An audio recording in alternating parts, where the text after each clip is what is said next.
I've had multiple graduations in my life. That was the most satisfying. And it's easy to feel like we have a shortage of good jobs for our kids in America. And then you think about all the people you know who moved here for some great job. And it occurs to you what we really have is a shortage of our kids. We've trained for the good jobs that we have. And so we believe that by shrinking the prison system, by taxing the 1% more, that we can create tuition-free community colleges, but also create a program where your four-year education and even graduate school is tuition-free. If you're willing to commit to be a teacher or a nurse, construction manager, or one of the in-demand professions that we have. Folks will tell you that the things I want to do are big. It's true. We need to leap forward. Our families don't need to crawl forward. Things have gotten too tough in too many ways. I specialize in getting big. I was named Marylander of the Year because in 1 year, I led the successful effort to abolish the death penalty in Maryland. It was a few years after Martin O'Malley himself had tried and did not succeed. I co-chaired the successful campaign to pass the DREAM Act. And when it looked like marriage equality might fail on the ballot, I got together with the head of the Human Rights Campaign on his first day at the job, and we put together a strategy to put organizers on the ground and make sure that it won on the ballot. That same year, I was called the unsung hero of Obama's re-election by Van Jones on CNN because the NAACP under my leadership turned out 1.2 million unlawful voters. We need to be really clear, no Democrat deserves your vote if they are not capable of inspiring and organizing the turnout to beat Larry Hogan. My primary opponent in his county, voting was down in 2014.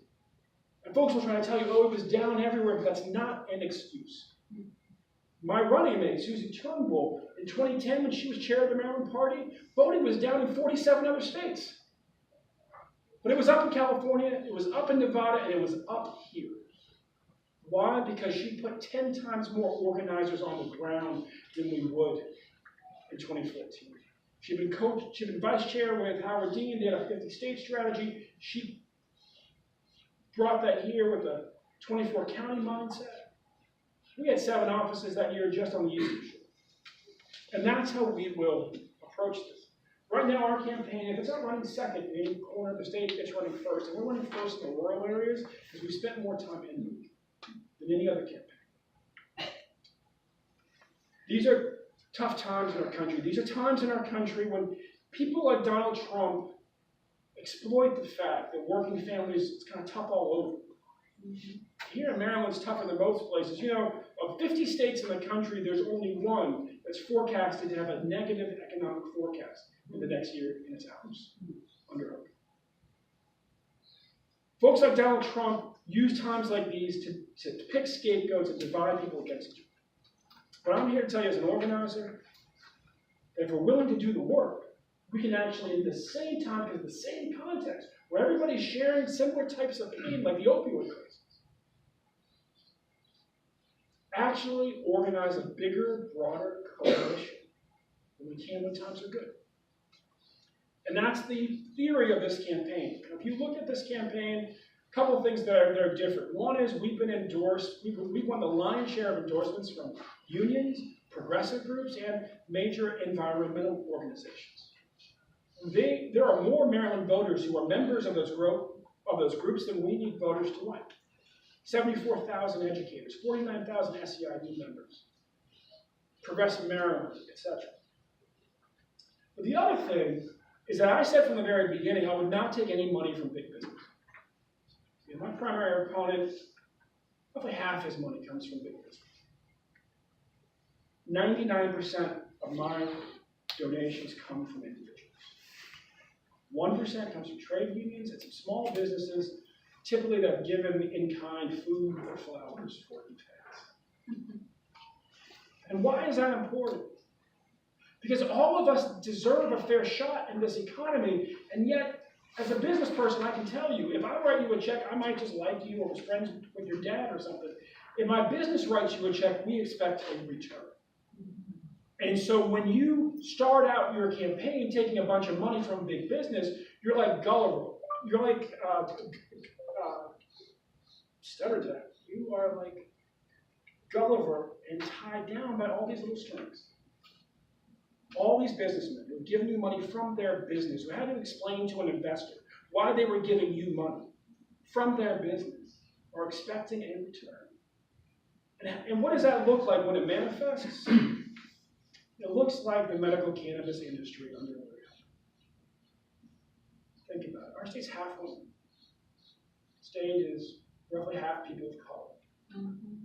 My investment firms invest in 150 startups. 68% of them have a female, black, or Latino founder. The fastest growing company, she's actually all three. She's an Afro-Dominican. It's not hard to find women in business. It's not hard to find people of color in business. And yet Larry Hogan gave out 24 licenses, and they all went to white male-owned companies. And don't get me wrong, my dad's a white guy. I want white guys to do well. But 100% of the licenses, the brand new industry, the 21st century, yeah, no, they can't even justify it. But Hogan tries to. But that's also what it looks like when you're tied to big business, because when you look at the composition, who leads the big businesses that contribute to it? It looks a lot like that. So this campaign is funded by the people. If you like anything that you heard, please sign up at benjealous.com to volunteer. Please consider contributing. We have a lower average donation than the guy running on the public option. We have more individual donors than every other campaign combined. And when you take that, and the fact that we've been endorsed by Kamala Harris and Cory Booker and Bernie Sanders as the only campaign capable of actually uniting Democrats to beat Hogan, that's why we are so well positioned to beat this guy. We'll be able to scale up very quickly. Somebody gives you $25 for your campaign when there's a 9-way primary, they'll give you $100 in the general. So that donor base is a real asset going against Hogan. So is having the support of 4 major Democrats aspiring to be president to help you raise money quickly as well. In addition to them, we have the mayor of LA who wants to be president too.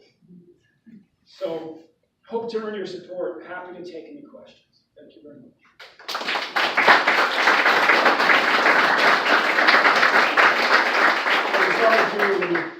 Hi, first I'd like to introduce myself. I'm Debbie Ritchie and hope to be your next county council person. All right. So remember that came from the ballot.